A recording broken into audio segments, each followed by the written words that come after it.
어제 저녁에들 잘들 주무셨어요? 네. 안 주무신 분들도 계신 것 같고요. 대단한 체력들이시다라는 생각하게 됩니다. 오늘 말씀을 무엇을 전할까 하다가 제가 주로 야외 예배 나가게 되면 이제 시편을 많이 묵상하는데 우리가 특별히 서울 근교에서는 경험하지 못하는 아침 일찍에 또 우리 해돋이도 보러 가셨던 분들도 계시고 또 아무래도 우리가 강릉 숲속에 또 들어와 있어서 자연과 관련되어 있는 시편을 좀 찾아봤습니다. 재미나게 돌려봤죠.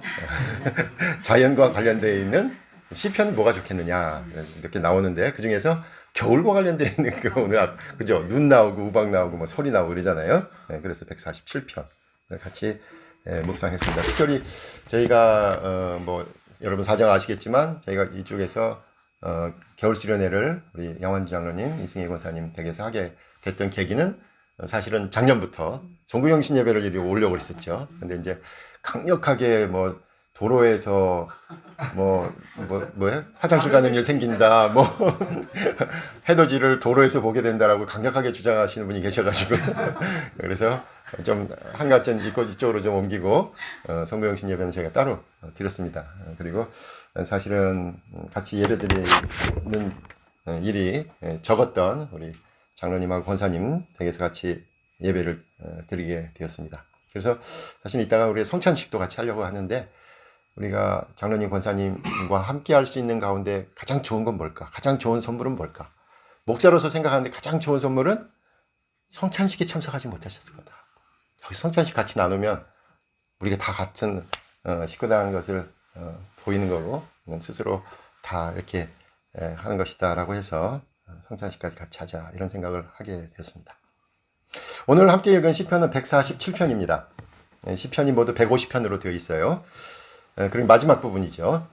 근데 이제 여러분 딱 보시면 알겠지만 146편부터 150편까지 5편이 공통점이 있어요. 혹시 얼른 찾으면 그 공통점 오늘 선물 아직 안 남았나? 어제 저녁에 뭡니까? 146편에서 150편까지 공통점이 있는데 앞에만 보시면 바로 똑같은 걸로 시작하는데 우리 수린이가 있잖아요. 146, 147, 148, 149, 50 다 똑같이 시작하는 게 있는데 할렐루야로 시작해요. 할렐루야. 그렇잖아요. 할렐루야로 시작합니다. 그래서 이거를 할렐루야 시편이라고 그래요. 146에서 150까지 할렐루야. 하나님을 찬양하라. 그 뜻이에요. 할렐루야가. 그런데 이제 147편을 한번 자세히 보면 사실 우리가 앞에 부분 안 읽었는데 이게 세 단락으로 구성되어 있습니다. 그래서 근데 이제 주제는 똑같죠. 하나님을 찬양해라. 하나님을 찬양해라 하는데 하나님을 찬양해야 될 이유가 뭐냐를 이제 세 가지로 나눠서 얘기하고 있습니다. 처음에 나오는 것이 1절에서 6절까지 해서 시인은 말합니다. 하나님을 찬양해야 되는데 그 이유를 하나님께서 예루살렘을 세우시고 이스라엘의 상심한 자를 모으시기 때문이다. 상심한 자를 모으시기 때문이다. 이겁니다. 이제 3절에 나오는데요. 상심한 사람들을 모으시기 때문에 그러니까 찬양해야 된다.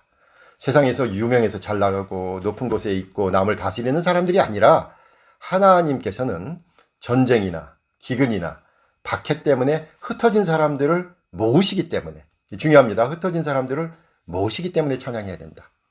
여러 이유로 특별히 어려움과 고난으로 인해서 추방되고 도망가고 멀리 떨어져 있는 사람들을 다시 모으게 하신다라는 의미입니다. 구체적으로는 유대인들이 이제 바벨론의 포로로 잡혀갔다가 70년 만에 다시 고향으로 돌아오는 바로 그 사건을 이야기하겠죠, 사실은.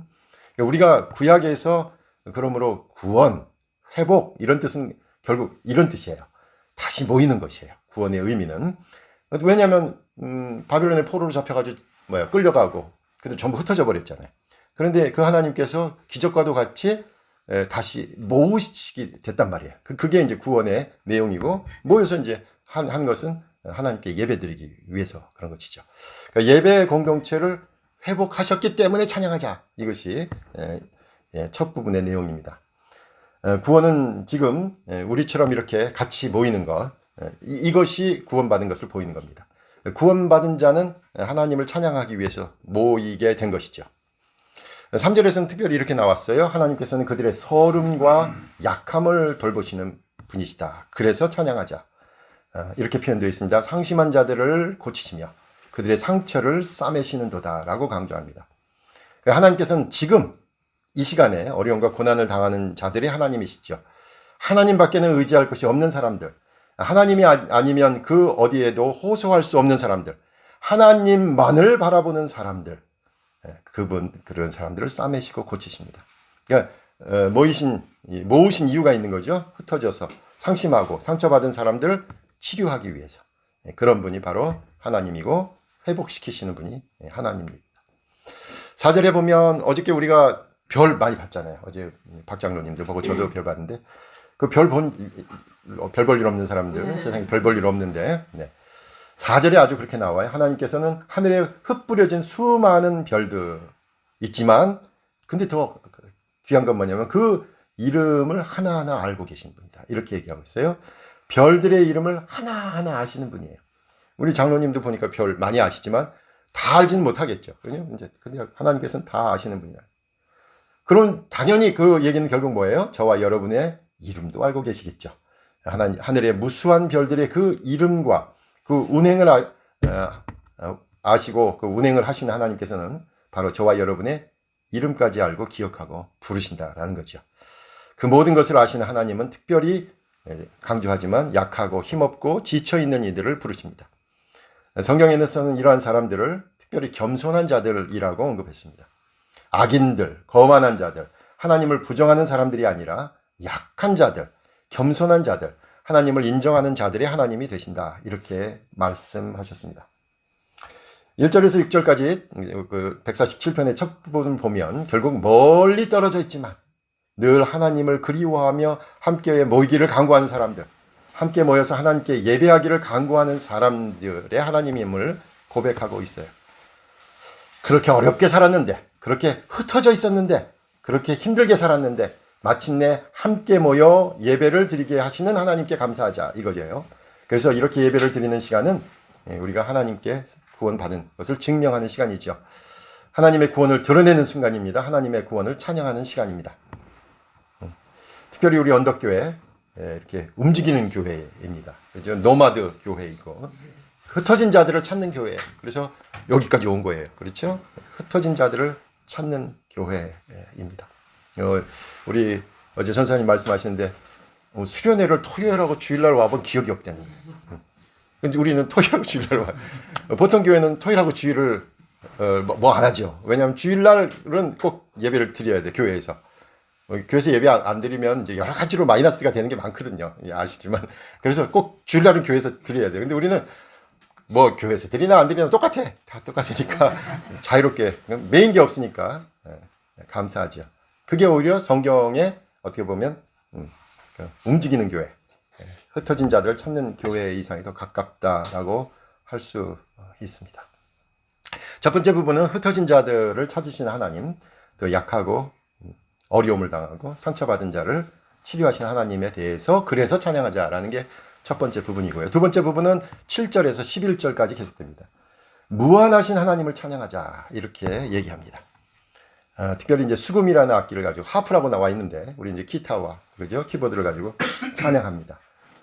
적극적으로 각자 연주할 수 있는 악기를 들고 함께 화음을 맞추면서 같이 하나님을 찬양하자라고 강조하고 있습니다. 특별히 이 두 번째 부분은 더욱 강력하게 자연을 다스리는 하나님을 자세히 묘사하고 있습니다. 우리 권사님 기도하실 때 우리가 자연 그 내용은 이래요. 비를 모으고 땅을 비옥하게 하시는 분이시기 때문에 특별히 봄과 여름 날씨를 얘기하고 있어요. 8절에 이렇게 나와요. 구름으로 하늘을 덮으시며 땅을 위하여 비를 준비하시며 산에 풀이 자라게 하시며 라는 구절에서 짐작할 수 있어요. 또 7절에는 이렇게 나와요. 감사함으로 노래하자. 그러니까 가을의 추수까지도 같이 생각하는 거죠. 그래서 두 번째 보면 봄, 여름, 가을에 대해서 얘기하고 있고 분명한 계절의 변화를 보면서 그래서 하나님을 찬양하자라고 말하고 있습니다. 여러분 모든 건 다 변합니다. 영원한 것은 아무것도 없습니다. 그런데 그 변화 가운데 하나님을 발견하고 깨달을 수 있다면 다 변하지만 그 영원하신 분과 맞닿아 있다라는 그 사실 때문에 우리가 영원할 수 있는 거죠. 사물의 변화 가운데서 그 안에서 일정하고 꾸준히 그리고 분명하게 계시는 바로 그 하나님을 찬양하는 것입니다. 두 번째 부분에서도 하나님께서 보살피는 자연의 사물들이 계속 등장하는데요. 비와 땅과 풀을 돌보시고 아주 사람들에게 익숙한 거죠. 비, 땅, 풀, 또 사람들에게 익숙한 소가 나와요. 소. 그런데 그것만 등장하는 게 아니에요. 저 멀리서 울고 있는 까마귀 새끼의 울음소리를 들으신 하나님, 이렇게 되어 있어요. 그 작은 생명에 먹을 것을 준비하시는 하나님, 이렇게 표현되어 있습니다. 예. 오늘 아침에 일어나셔서 우선 새 소리를 들어보셨는지 모르겠어요. 네. 그 작은 새가 먹이를 찾는, 엄마를 찾는 그 울음소리를 들으신다, 이렇게 되어 있어요. 힘센 말이 아니라 연약한 까마귀 어린 생명을 돌보신다. 다리가 튼튼하다고 자랑하는 장사나 힘이 있는 사람이 아니라 오히려 연약해서 자신의 몸 하나 돌볼 수 없는 사람에게 관심을 갖고 계신다라는 뜻이겠죠. 그러므로 하나님이 기뻐하시는 사람은 자신의 건강이나 재능이나 재력이나 권세를 자랑하는 사람이 아닙니다. 자신의 연약함으로 인해서, 내가 연약해서 하나님을 의지할 수밖에 없는 사람을 하나님께서 기뻐하신다. 힘센 짐승이나 사람의 힘이 아니라 하나님을 경외하고 그 하나님의 사랑, 하나님의 인자하심을 바라는 그 사람들에게 관심을 갖고 그들로 인하여 기쁨을 얻으신다. 이렇게 얘기하고 있습니다. 여러분, 구약에서는 아주 반복되는 대꾸절이 있습니다. 특별히 시편에서 여러분이 눈여겨보면 대꾸되는 그런 생각들이 표현되어 있는데요. 두 가지 감정이 표현되어 있습니다. 하나는 하나님을 뵀을 때 느끼는 첫 번째 감정입니다. 경외감, 두려움. 여러분 같은 말이죠. 경외, 두려워하는 마음이죠. 종교학에서는 그걸 누미노제라고도 표현하고 어떤 사람은 절대 의존의 감정이죠. 그죠? 그 절대자를 맞닥뜨리는 순간 그분은 거룩하신데 나는 죄인 있는 사실을 발각하니까 깨달으니까 두려움이 느끼는 게 가장 원초적인 것이다. 이렇게 얘기하죠. 하나님을 의식할 때 느끼는 것은 우선은 경외감입니다. 그런데 또 하나 상반되는 감정이 있어요. 그것은 뭐냐면 그 두려움의 존재는 무한한 사랑을 가지고 계신 분이에요. 우리를 너무나 사랑하셔서 그가 가장 소중히 여기는 것을 내어주면서까지 우리를 구원하신 분이시다. 그분의 사랑, 인자, 자비는 끝이 없다라는 감정이. 하나의 감정은 무서운 하나님, 또 하나의 감정은 사랑의 하나님. 그래서 시편에서 가장 많이 보이는 이 대꾸의 시각, 바로 이 무서운 하나님, 공의의 하나님, 정의의 하나님, 선한 하나님. 다른 한편으로는 사랑의 하나님에 대한 이야기가 나와요. 우리에게 무한한 사랑을 베푸시는 그 하나님에 대한 이야기가 나옵니다. 그래서 이걸 대꾸로 표현하면 어떻게 돼요? 하나님은 선하시다라는 그 한쪽에서 찬양을 하면 그 맞은편에서는 그의 인자하심이 영원함이로다. 하나님은 선하시다. 그의 인자하심이 영원하시도다. 선하시다라는 얘기는 법대로, 그죠?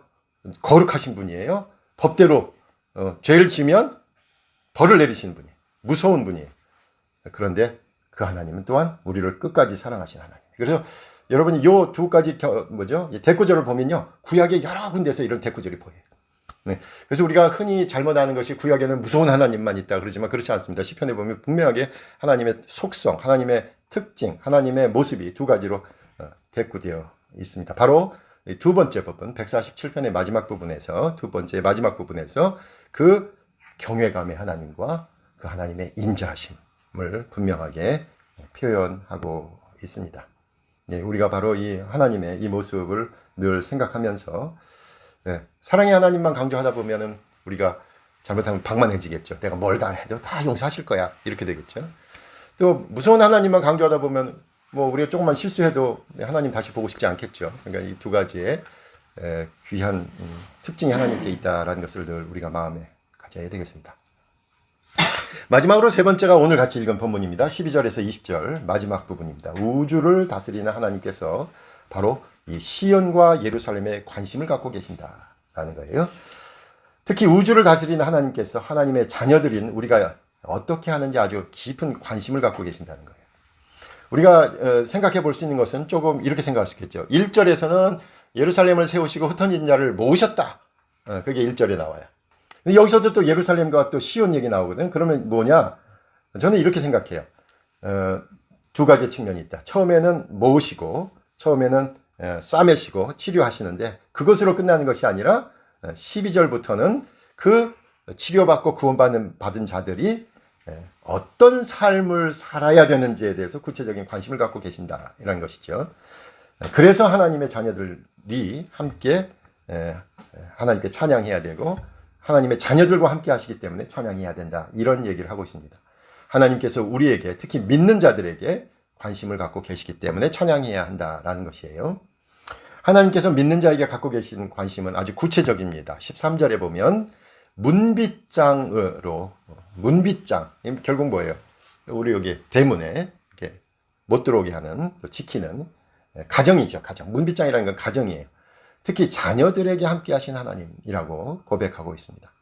여러분 자녀들 생각하면 어제도 우리 기도 제목 나눴지만 기도 제목의 한 거의 절반은 뭐 자녀, 건강 자녀 이렇게 되잖아요. 자녀들이 내가 계획한 대로 나가지 않지요. 그래서 자녀들로 인해서 많이 속이 썩죠. 자녀들이 우리와 함께 있지도 않아요. 그런데 우리 하나님은 우리 자녀들을 지키신다. 이렇게 말씀하십니다. 어떻게 알 수 있습니까? 저와 여러분을 통해서 알 수 있습니다. 저와 여러분 한 사람 한 사람 우리 인생에서 저와 여러분의 인생에서 그토록 성실하셨던 하나님께서 우리의 자녀들에게도 성실하시고 지키시고 보호하시고 인도하실 것이다. 나에게도 그렇게 선하게 하셨던 그 하나님께서 우리의 자녀들에게도 함께 하실 것을 믿을 수 있기 때문에 찬양하자라는 것입니다. 14절에는 경례라고 표현되어 있습니다. 경례, 우리가 활동하는 경계 아닙니다. 그러니까 가사, 직업, 학업 이 모든 것 가운데 풍요롭게 하신다. 특별히 이렇게 표현되어 있어요. 밀로 너를 배불리신다. 자기가 농사를 지니까 아마 밀로 너를 배불리신다라고 약속하셨어요. 그러니까 자신의 직업을 통해서 자신이 하는 일 가운데서 하나님께서 함께 하십니다. 자신이 가장 많이 시간을 보내고 가장 많이 애정을 기울이며 가장 많은 정열을 쏟는 바로 그 일 가운데 하나님께서 함께 하신다. 이렇게 약속하셨습니다. 그리고 16절과 17절 오늘처럼 겨울이 되면 우리가 하나님께서는 겨울에 눈과 서리와 우박을 통해서 하나님의 능력을 보여주셔요. 이걸 말씀을 통해서 그렇게 하시는 거예요. 눈도 보내고 서리도 보내고 우박을 보내서 하나하나 명령하신다는 거예요. 그래서 겨울이 되면 어때요? 우리가 아무리 이렇게 난방을 잘 해주셔가지고 여기 덥고 막 그렇지만 문만 열고 나가면 겨울은 겨울이구나. 산에 들어와 있구나. 뭐 이런 걸 느끼죠. 정말 춥구나. 그래서 또 따뜻한 곳이 그립고 또 함께 할 수 있어야 살겠구나라는 것을 깨닫게 됩니다. 옛날 그 시리즈 드라마 가운데 여명의 눈동자라고 있었어요.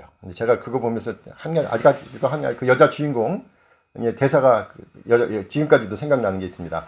여기서 여자 주인공이 독립운동을 하다가 러시아로 도망을 갔어요. 시베리아 넓은 그 대지에서 기차를 타고 아마 시베리아 횡단 열차지였겠죠. 타고 가면서 조국은 일제 망해가지고 쫄딱 망해가지고 살 곳이 없는데 이 러시아 이 소련 땅은 너무나도 긴 거야. 며칠을 가도 같은 나라인 거예요. 그러니까 너무너무 부러워가지고 코딱지만한 나라는 저 모양인데 이 나라는 이게 뭐냐 막 답답해하고 있는데 그 시베리아 열차니까 이제 찬바람이 들어오면 춥지 않겠습니까? 그런데 그 외국 땅 러시아 땅을 가로지르는 그 기차 안에서 조국에 대해서 투덜투덜하고 있는데 누가 옆에서 그거 더럽게 춥네 이런 한국말이 들린 거예요. 그거 더럽게 춥네. 근데 그 얘기를 듣는 순간 그래 나에게 조국이 있지. 그 더럽게 춥네라는 말이 눈물이 왈칵 나면서 그래 나에겐 돌아갈 조국이 있어. 그런 생각이 났다는 거예요. 그래서 저는 추운 날만 되면 그 여인 주인공의 그 대사가 생각나요. 그 더럽게 춥네. 그 말 때문에 눈물이 왈칵 나면서 조국을 더 그리워하게 되었다는 겁니다. 더럽게 추울 때도 같이 하시는 하나님이십니다. 그래서 18절에 이렇게 말씀하셔요. 우리는 몇 날이 지나면 아까도 말씀을 통해서 우박을 보내시고 눈을 보내시고 서리를 보내시는데 또 말씀을 통해서 그 하나님께서 봄에 따스한 바람으로 물이 흐르게 만드실 것이다 라고 말씀하십니다. 하나님께서 말씀으로 녹이시고 바람을 불게 하시고 물이 흐르게 하시는 거죠. 이제 몇 날이 지나면 하나님께서는 봄이 되게 하실 겁니다. 단순히 자연만이 아니겠죠. 우리의 온 마음을 녹이고 그 안에 성령의 바람을 불게 하셔서 은혜의 샘물이 흐르게 하실 겁니다. 시편 147편은 전체적으로 봄, 여름, 가을, 겨울의 날씨를 통해서 그리고 하늘의 별로부터 바람과 식물과 동물, 즉 이 세상을 꽉 채우고 있는 모든 것을 통해서 하나님의 손길을 알 수 있다. 그래서 하나님을 찬양하자. 이렇게 얘기합니다. 믿음의 권속들의 특권은 어쩌면 다른 것은 아닙니다. 세상을 하나님의 시각으로 보는 거죠. 세상을 하나님의 입장에서 보려고 합니다. 모든 사물 속에서 그리고 모든 시간 속에서 하나님을 의식하려고 합니다. 눈과 소리와 우박과 같은 날씨에도 하나님의 봄날을 기억하며 살아갈 수 있듯이 인생의 추위와 겨울과 폭풍을 만난 사람은 하나님과 함께 살아남는 법을 알게 됩니다. 그래서 이 추위의 한복판에서도 즐길 수 있습니다. 나이가 드니까 이제 한 살 한 살, 장로님 계셔가지고 말하기는 좀 그렇습니다만, 이게 사실 가자고 해놓고서, 아이고, 어떻게 가서 하룻밤 자나, 막 주저하게 됐어요. 그런데 이제 같이 가게 되니까 갈 수 있는 거예요. 만약에 저 혼자 가라 그러면 안 왔을 거예요. 그런데 같이 가니까 하는 거죠. 하나님을 믿는 사람들이 함께 하기에 가능한 겁니다. 이번 수련의 주제가 뭐였죠? 함께 가는 겨울, 함께 걷는 믿음. 예, 함께 가는 겨울, 함께 걷는 믿음. 예. 챗GPT가 선정해 줬지만 주제가 참 좋습니다. 예. 혼자서는 버릴 수 없는 일, 함께 하니까 할 수 있습니다. 그죠? 가자. 처음에는 좀 무모했지만 가자 그러니까 또 어느 교회 사람들이 아직은 젊은 것 같아요. 예. 가자 그러니까 또 가. 이런 교회 없습니다. 그럼 추운 겨울에 어디 가서 민폐 끼치고 막 우리도 힘들고 계신 분도 힘들고 다 힘들고 꼭 가냐고 막 이랬을 텐데 이렇게 여기까지 먼 곳까지 따라올 수 있었습니다. 흩어져 살고 있던 장로님, 권사님과 함께 모여 예배 드릴 수 있어서 더욱 좋습니다. 우리 언덕에 처마가 여기까지 뻗어 있습니다. 그것을 확인하기 위해서 모였고 여기서 같이 예배를 드리게 되었습니다. 마지막 19절과 20절은 특별히 하나님의 말씀과 율례와 규례, 또 법도라고 하는, 우리가 말씀이라고도 얘기할 수 있고 율법이라고도 말씀할 수 있겠죠. 하나님의 말씀을 아는 것, 더 나아가 하나님의 말씀으로 살아가는 이들이 바로 하나님의 축복을 받은 자들이다. 이렇게 얘기하고 있습니다. 창조된 세상 가운데서 하나님을 아는 것이 가장 큰 축복이다라는 말씀입니다. 오늘 말씀을 147번 가만 보면 우리 기도하신 최금희 권사님 아코디언처럼 넓혔다 좁혔다 하는 거 알 수 있어요. 그죠? 147편에서. 넓히면 어떻게 해요? 흩어진 사람들이 있어요. 상처받은 사람들이 있어요. 흩뿌려진 별들이 있어요. 그런데 좁히면 어떻게 해요? 사람들이 모여요. 수많은 별들 가운데서도 이름 하나하나를 알고 계셔요. 또 넓히면 어떻게 돼요? 소와 말과 모든 짐승들을 먹이시는 하나님이셔요. 그런데 좁히면 어떻게 돼요? 까마귀 새끼 한 마리의 목소리를 들으시는 하나님이셔요. 또 넓히면 어떻게 돼요? 천지사면에 눈을 내리고 소리를 내리고 우박을 뿌리셔요. 그런데 좁히면 어떻게 돼요? 졸졸졸졸 시냇물 녹이시는 하나님의 그 작은 숨결, 그 숨결을 들을 수 있습니다. 그래서 흩어졌다 좁아졌다, 흩어졌다 좁아졌다를 반복하고 있습니다. 우리가 이곳에서 1박 2일, 여러분 그러면 2일 그래야지. 1박 2일 이곳에서 다시 해볼까요? 네. 1박 2일. 우리 뭐 협찬 받아야 되겠다. 이곳에서 모든 창조세계 속에 함께 하시는 하나님을 깨닫고 하나님을 의식하며 하나님께 찬양하는 예배가 너무나 소중합니다. 신앙은 함께 하는 겁니다. 그리고 함께 선한 일을 도모하는 것입니다. 시편 147편에서 주목하고 있는 것처럼 특별히 흩어진 자들, 상심한 자들, 그 많은 별 가운데 그 한 별의 이름, 그리고 작은 까마귀 이 목소리에 관심을 갖고 계십니다. 이제 우리가 예배를 마치고 식사 후에 여러분의 삶의 자리로 돌아가실 텐데, 이제 돌아가시면은 하나님께서 특별히 관심을 기울이시는 흩어진 자들, 상심한 자들, 그리고 연약한 목소리를 가진 이들과 함께 하나님을 더 많이 찬양하고 더 자주 찬양하고 더 간절하게 찬양을 하게 되는 우리가 모두가 되시기를 간절히 부탁드립니다. 기도하겠습니다. 하나님 감사합니다. 흩어져 있었지만 주님께서 우리를 모으시고 또 함께 찬양하며 예배드릴 수 있도록 인도하심을 감사드립니다.